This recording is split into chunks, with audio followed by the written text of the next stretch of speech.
Assalamualaikum warahmatullahi wabarakatuh. Saudaraku yang budiman, sahabat di mana saja berada, di dalam suratul Munafikun ayat 9 Allah berfirman, a'udzubillahi minasyaitonirrajim, ya ayyuhalladzina amanu la tulhikum amwalukum wala auladukum an dzikrillah wa may yaf'al dzalika faulaika humul khasirun. Wahai orang-orang yang beriman, jangan gara-gara harta dan anak kita bisa lalai untuk berzikir kepada Allah. Maka barang siapa yang melakukan itu, maka mereka itulah orang-orang yang merugi. Sahabatku, masih dalam kitab An-Nawadhir karangan Syekh Ahmad Syihabuddin bin Salamah Al-Qulyubi, yang kitab itu judulnya itu An-Nawadhir fi Hikayatis Shalihin wa Ajaibi Al-Mutaqaddimin wal Ajaib Al-Mutaqaddimin. Ada seorang soleh di dalam kitab itu dikisahkan, seorang yang soleh yang tadinya itu kebiasaannya tidak lepas dari zikir kepada Allah. Nah, boleh jadi karena orang soleh ini sudah hidupnya mapan, rumahnya paling terdepan, kira-kira orang ini semakin baik keduniaannya, semakin maju. Nah, ternyata dengan kondisi yang seperti itu, dengan kemajuan dalam keduniaannya, hartanya semakin berlimpah, ya, punya kendaraan mewah, punya berhektar-hektar sawah, ya, itu membuat dirinya ini ternyata melupakan kepada Allah Subhanahu wa Ta'ala. Bertahun-tahun ini hamba ini tidak berzikir kepada Allah. Maka saat itulah malaikat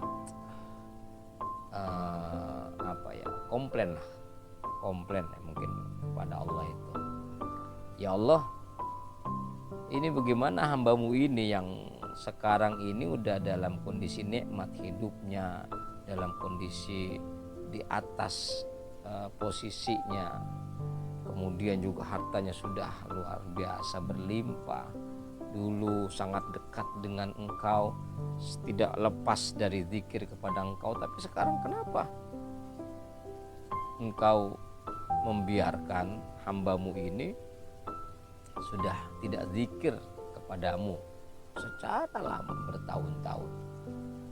Lalu Allah Subhanahu wa Ta'ala berfirman, ya memang hambaku ini sekarang sudah tidak lagi mengingat kepada diriku, karena memang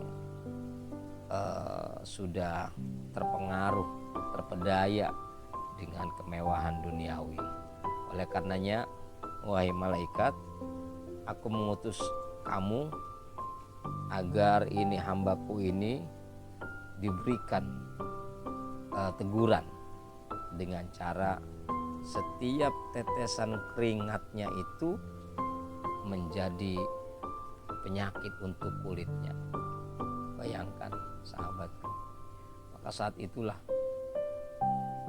hamba ini yang tadinya dulunya rajin berzikir, saat sudah mendapatkan kejayaan dia sudah lupa kepada Allah, maka Allah pun mengujinya dengan setiap satu tetes keringatnya itu menjadi penyakit untuk kulitnya. Maka saat itulah si hamba pun terkena penyakit lantaran keringatnya semakin banyak. Lantaran itu pula kulitnya semakin merasa sakit, kulitnya semakin merasa terganggu, kulitnya merasa semakin iritasi dan lain sebagainya, sehingga hamba itu pun mengeluhnya langsung menyebut Allah, ya Allah, ya Allah, ya Allah, sakit diriku, aku nggak kuat ya Allah. Maka dari situlah Allah pun menegur, wahai hambaku, kemarin kemana aja ente setelah ente mendapatkan kejayaan, setelah ente mendapatkan kemakmuran dalam hidup, sama sekali ente tidak mengingatku.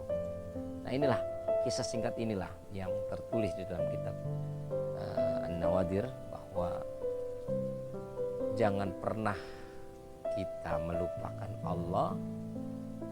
Udzkurullaha dzikran katsira, mengingatlah Allah, ingatlah Allah secara banyak di mana saja kita berada. Karena sesungguhnya apapun yang selama ini kita rasakan, apapun yang selama ini kita mendapatkan sesuatu, itu tidak lepas dari intervensi Allah Subhanahu wa taala 24 jam. Allah selalu ngurusin kita, sedikit pun Allah tidak lengah di dalam mengurus kita, di dalam mengawasi kita. Pesan ini sangat luar biasa buat kita semua. Mudah-mudahan kita termasuk orang-orang yang tidak merugi sebagaimana tadi disebutkan dalam surat Al-Munafikun ayat 9. Ya ayyuhalladzina amanu, wahai orang-orang yang beriman, la tulhikum, janganlah kamu dapat lalai, kalian semua, la tulhikum amwalukum, janganlah gara-gara hartamu dapat melalaikan kamu, wal auladukum, dan janganlah gara-gara anakmu kamu bisa lalai an zikrillah, dari menyebut Allah Subhanahu wa taala. Wa may yaf'al zalika, kalau seandainya ada yang bisa seperti itu, melakukan itu, dia bisa melupakan Allah, fa ulaika humul khasirun, maka itulah orang-orang yang merugi. Mudah-mudahan kita terhindar dari demikian, dan kita tetap senantiasa berusaha sekuat tenaga dalam kondisi zikir qalb, zikir fil afkar atau fil fikr, dan zikir fil lisan. Ini penting buat kita. Barakallah. Assalamualaikum warahmatullahi wabarakatuh.